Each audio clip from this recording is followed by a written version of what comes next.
बिस्मिल्लाहिर्रहमानिर्रहीम। अस्सलामुअलैकुम dear students, उम्मीद करती हूँ आप सब खैर वाफियत से होंगे। जी तो डियर स्टूडेंट्स, आज वायरल डिजीजेस में जो डिजीज हम डिस्कस करने वाले हैं that is ads.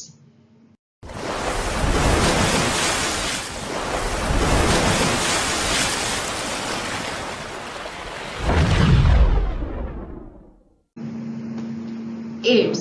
First of all, what does AIDS stand for? Dear students, AIDS stand for Acquired Immune Deficiency Syndrome. अब डियर स्टूडेंट्स, इसका ये जो फुल फॉर्म है इसी से हमें बहुत कुछ पता चल जाता है।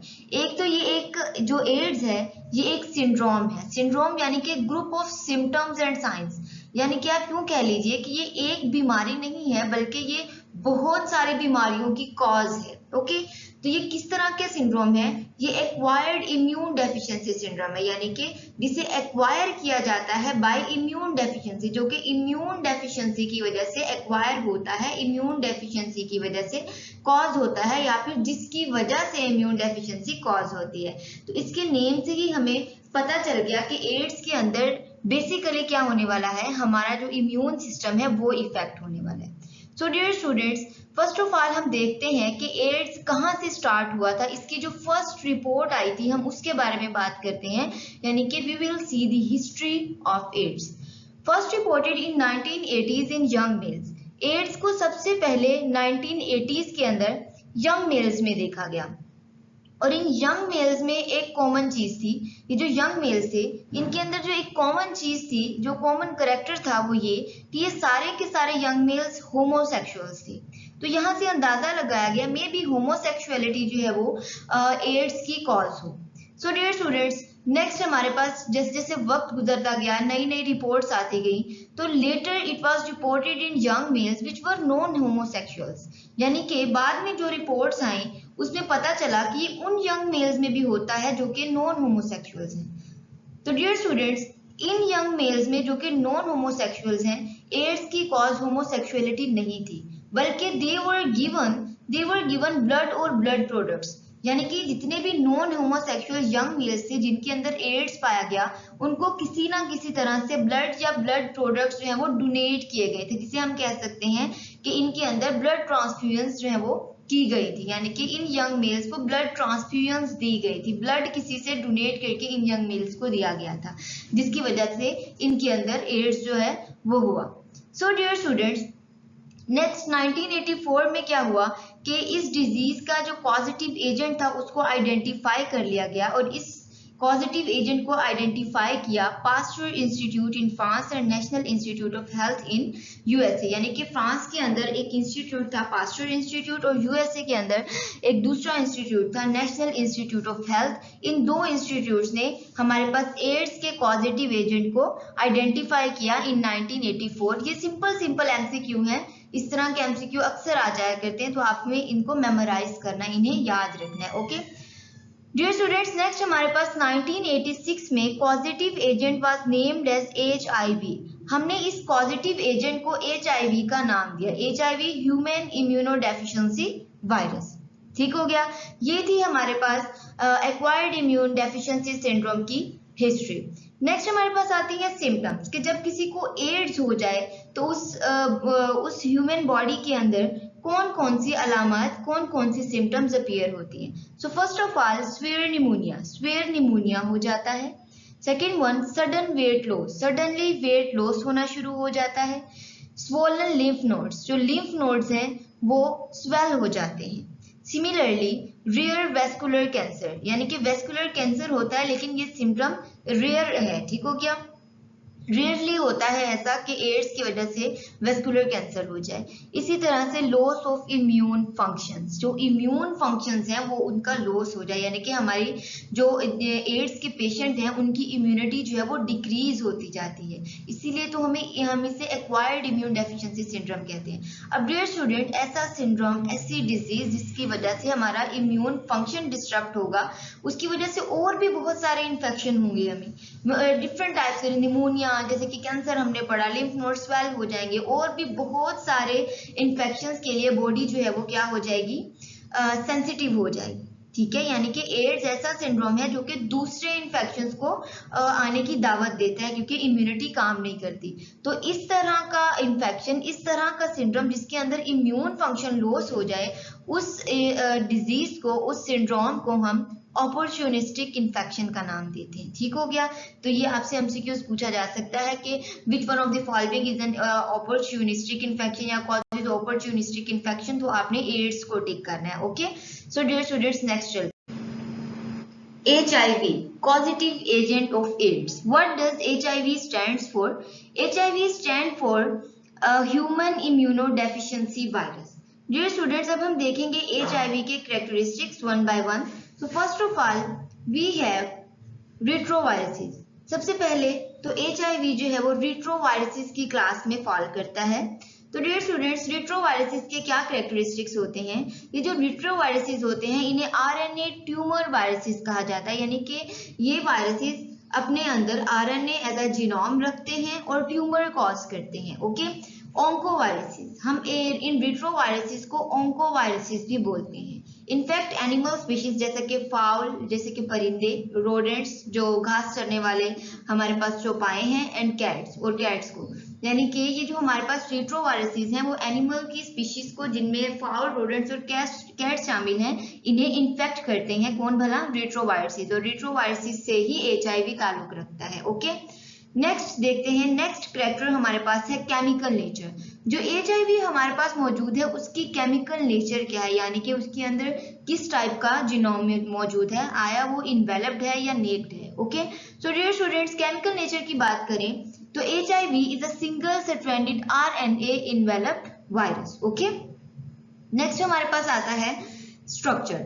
अगर HIV के स्ट्रक्चर की बात करें तो यहाँ पर हमारे पास आपकी बुक में एक डायग्राम बनी है जिससे इसका सारा स्ट्रक्चर समझ में आ जाता है। ये हमारे पास इसके अंदर HIV के अंदर RNA जीनोम दिखाया गया है, यानी कि जैसे कि हमने केमिकल नेचर में कहा कि HIV एक single stranded RNA enveloped virus है, तो इसके अंदर RNA एज अ जीनोम मौजूद है। ठीक हो गया। अब RNA को प्रोटीन कैप्सिड ने कवर किया हुआ है। ओके, ये आपको नजर आ रहा है, और ये जो आपको स्फेरिकल नजर आ रहा है ये हमारे पास इन्वेलप है। ये क्या है? ये हमारे पास है वायरल इन्वेलप। और इसके अंदर एक खास बात यह है कि इसके अंदर एक एंजाइम मौजूद है जिसे हम रिवर्स ट्रांसक्रिप्टेज कहते हैं, जो कि जीनोम के अंदर, जीनोम के साथ कैप्सिड के अंदर मौजूद है। ये जो व्हाइट कलर की आपको स्फेयर सा नजर आ रहा है, डॉट सा नजर आ रहा है, ये रिवर्स ट्रांसक्रिप्टेजेस हैं। इन रिवर्स ट्रांसक्रिप्टेजेस का काम क्या होता है वो हम अभी देखते हैं। ओके, पहले हम स्ट्रक्चर देख लें। ये जो आपको नोब्स नजर आ रही हैं, दरअसल ये हमारे पास इन्वेलप का हिस्सा है। These are spikes, envelope spikes. Okay, तो डियर स्टूडेंट्स, ये है हमारे पास HIV का स्ट्रक्चर, यानी कि इसको देख के पता चला कि जो HIV है वो स्फेरिकल इन शेप है और इसका डायामीटर 100 नैनोमीटर होता है। सीधा सा एक MCQ बन सकता है, और इसके इन्वेलप के ऊपर स्पाइक्स मौजूद होते हैं। ओके, इन स्पाइक्स का क्या काम होता है? ये स्पाइक्स जो है होस्ट सेल के अंदर एंटर होने में, अटैच होने के लिए वायरस की हेल्प करते हैं। ओके, नेक्स्ट हमारे पास जो कैरेक्टर आता है वो है स्पेसिफिसिटी। स्पेसिफिसिटी का मतलब है क्या HIV किसी स्पेसिफिक स्पीशी को, स्पेसिफिक सेल को अटैक करता है या किसी भी रैंडम सेल को ये अटैक कर सकता है। तो डियर स्टूडेंट, इसको हम स्पेसिफिसिटी कहते हैं, जिसे हम कहते हैं होस्ट स्पेसिफिक और host non specific.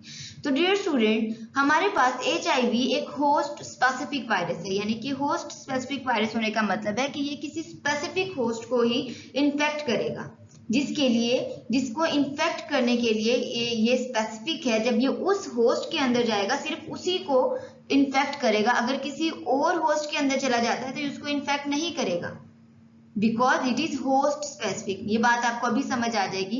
For example, host cells have receptors for viral adsorption and penetration, यानी कि होस्ट स्पेसिफिक होने का मतलब ये है ऐसा होस्ट, ऐसा सेल जिसके अंदर इस वायरस को रिसीव करने के लिए रिसेप्टर्स, स्पेसिफिक रिसेप्टर्स मौजूद हो, ये सिर्फ उसी को जाके इन्फेक्ट करेगा। ठीक हो गया। और ये रिसेप्टर्स क्या करते हैं?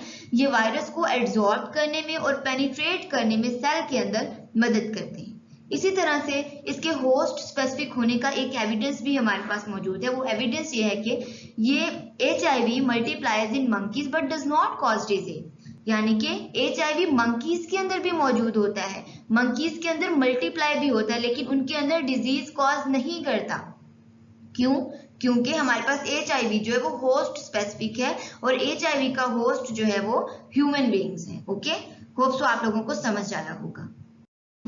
अगर नेक्स्ट करेक्टर की बात करें तो there is target of HIV, यानी कि ह्यूमन इम्यूनोडेफिशिएंसी वायरस जो है उसका ह्यूमन की बॉडी के अंदर कौन से सेल्स जो है उसका टारगेट है, कौन से सेल्स पे HIV अटैक करता है। So dear students, it majorly attacks helper T lymphocytes, यानी कि जो इसका मेजर टारगेट है वो है हेल्पर टी लिम्फोसाइट्स। ठीक हो गया।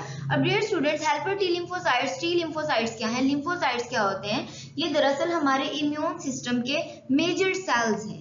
ओके, तो ये हेल्पर टी लिम्फोसाइट्स पे अटैक करेगा, जिसकी वजह से क्या होगा, बिकॉज अब लिम्फोसाइट्स जो है वो इम्यूनिटी क्रिएट करते हैं हमारी बॉडी के अंदर। तो जब टी लिम्फोसाइट्स को ये इन्फेक्ट करेगा HIV, तो हमारा इम्यून फंक्शन जो है वो डिसरप्ट हो जाएगा, जिसकी वजह से हम इसको अपॉर्चुनिस्टिक इन्फेक्शन कहते हैं। ओके, सो डियर स्टूडेंट्स, इसके बाद है cells in central nervous system, और ये कुछ केसेस में सेंट्रल नर्वस सिस्टम के सेल्स को भी इन्फेक्ट करता है। तो इसके दो टारगेट्स हैं, major target helper T lymphocytes which leads towards the destruction of immune function, and second minor target is cells in central nervous system. Okay, next character हमारे पास है सोर्स ऑफ ट्रांसमिशन, यानी कि HIV जो है body में किस तरह से ट्रांसमिट होता है, इसका सोर्स ऑफ ट्रांसमिशन क्या है, इसका मोड ऑफ ट्रांसमिशन क्या है।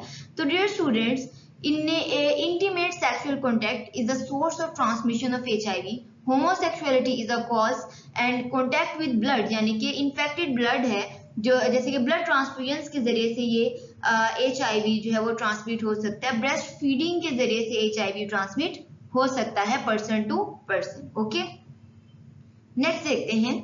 नेक्स्ट कैरेक्टर है रिवर्स ट्रांसक्रिप्टेज। जैसा कि मैंने आपको स्ट्रक्चर के अंदर दिखाया था कि जीनोम के साथ कैप्सिड के अंदर एक व्हाइट कलर का एंजाइम पड़ा था, that was reverse transcriptase. Reverse transcriptase क्या है? It is a special enzyme, and इसका काम क्या है? It converts single stranded RNA to double stranded DNA। अब जल्दी से रिकॉल करेंगे सेंट्रल डोग्मा का कॉन्सेप्ट। आप लोगों ने सेंट्रल डोग्मा में ट्रांसक्रिप्शन का कॉन्सेप्ट पढ़ा है, जिसके अंदर डबल स्ट्रैंडेड DNA से मैसेंजर RNA की कॉपी बनती है, यानी कि डबल स्ट्रैंडेड DNA से सिंगल स्ट्रैंडेड RNA बनता है। इसको क्या कहते हैं?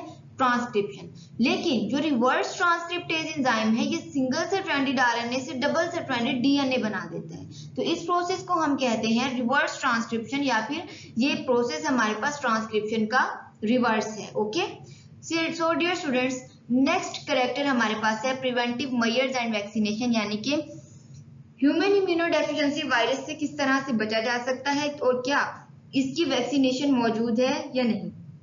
सो डियर स्टूडेंट्स, हमारे पास प्रिवेंटिव मेजर में अवॉइड यूजिंग कॉमन सिरिंजेस, यानी कि अक्सर ऐसा होता है बेएहतियाती की वजह से हॉस्पिटल्स के अंदर हमारे पास कॉमन सिरिंजेस यूज की जाती है, यानी कि जिस एक सिरिंज से किसी को इंजेक्शन लगाया, उसी सिरिंज से दूसरे बंदे को भी इंजेक्शन लगा दिया।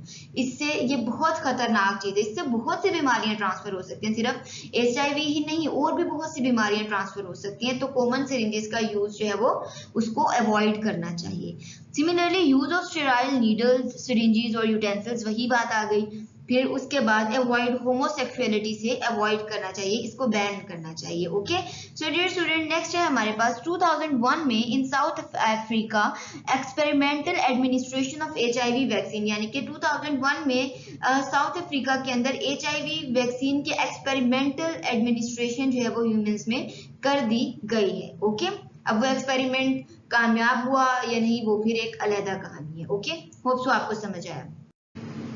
Dear students, infection cycle of HIV। अब कैरेक्टरिस्टिक्स के बाद हम बात करने वाले हैं HIV किस तरह से इन्फेक्शन कॉज करता है ह्यूमन बॉडी के अंदर। सो डियर स्टूडेंट्स, सबसे पहले तो हमें ये पता होना चाहिए कि HIV के टारगेट सेल्स कौन से हैं। तो जैसा कि मैंने आपको कैरेक्टरिस्टिक्स में बताया कि HIV का जो टारगेट सेल्स हैं, जो मेजर टारगेट हैं, वो कौन से सेल्स हैं? वो हैं हेल्पर टी लिम्फोसाइट्स, जो कि हमारे इम्यून सिस्टम का मेजर पार्ट है। ओके, सो डियर स्टूडेंट, इन हेल्पर टी लिम्फोसाइट के अंदर टिपिकल सेल्स की तरह एक न्यूक्लियस मौजूद होगा, और इसमें मजे की बात यह है कि इसके ऊपर हमारे पास CD4 रिसेप्टर साइट मौजूद होती है।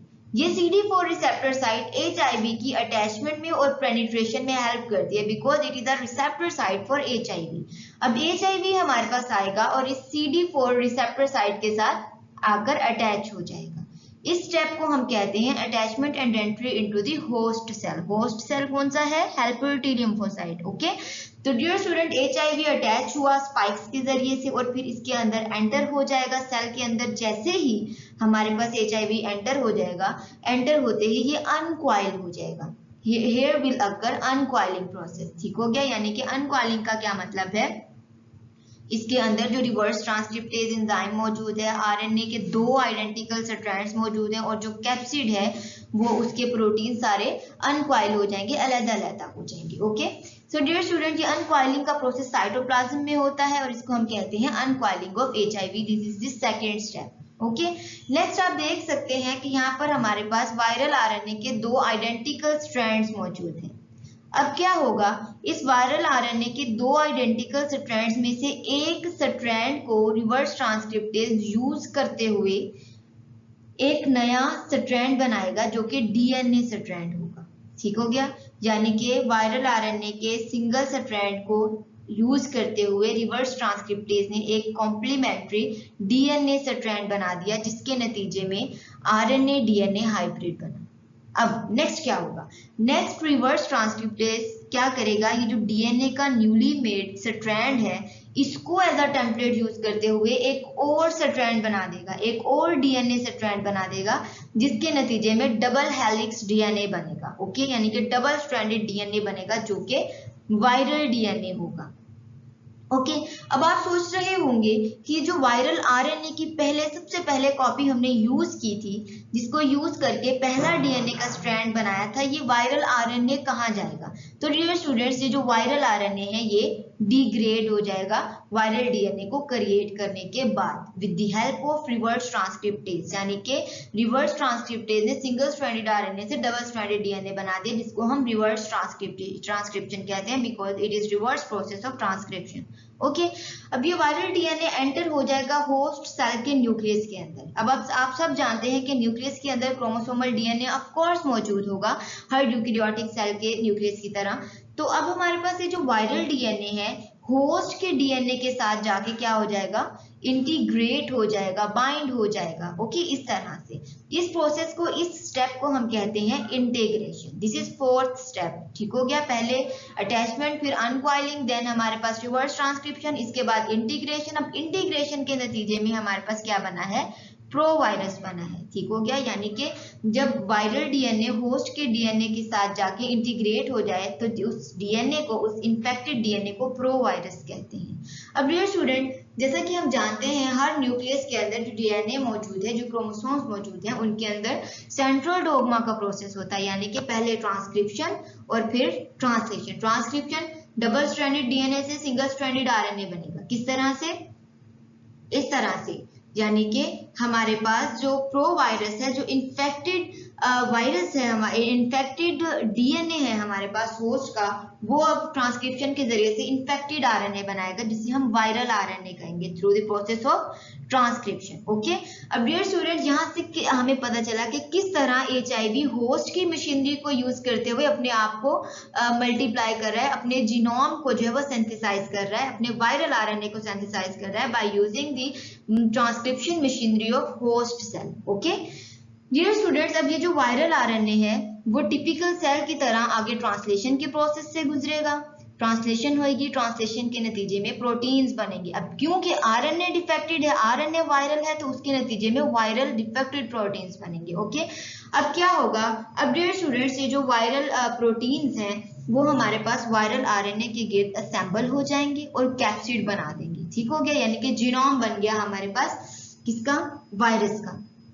अब हमारे पास ये कैप्सिड जो है वो प्लाज्मा मेम्ब्रेन से होस्ट सेल की प्लाज्मा मेम्ब्रेन से बड ऑफ हो जाएगा और ये जो प्लाज्मा मेम्ब्रेन है होस्ट की वो इसके गिर्द एज एन इन्वेलप सराउंड हो जाएगी। ओके, सो डियर स्टूडेंट, यहाँ पर हमारे पास क्या हुआ, assembly of new capsid around viral RNA and a new virus bud off from the host cell. यहाँ से हमें पता चला कि किस तरह से होस्ट की मशीनरी को यूज करते हुए HIV अपने आप को मल्टीप्लाई करता है और पूरी बॉडी में इम्यून सिस्टम में स्प्रेड हो जाता है और इम्यून सिस्टम को क्या कर देता है, डिस्टर्ब कर देता है, डिस्ट्रॉय कर देता है, जिसकी वजह से और बहुत सारे इन्फेक्शंस के लिए बॉडी क्या हो जाती है, सेंसिटिव हो जाती है। सो डियर स्टूडेंट्स, ये था हमारे पास आज का lecture infection cycle of HIV। Hope so आपको अच्छे से समझ आया होगा। फिर भी कोई क्वेश्चन हो तो हमसे जरूर पूछिए। अल्लाह हम सबका हामी नासिर हो। आमीन।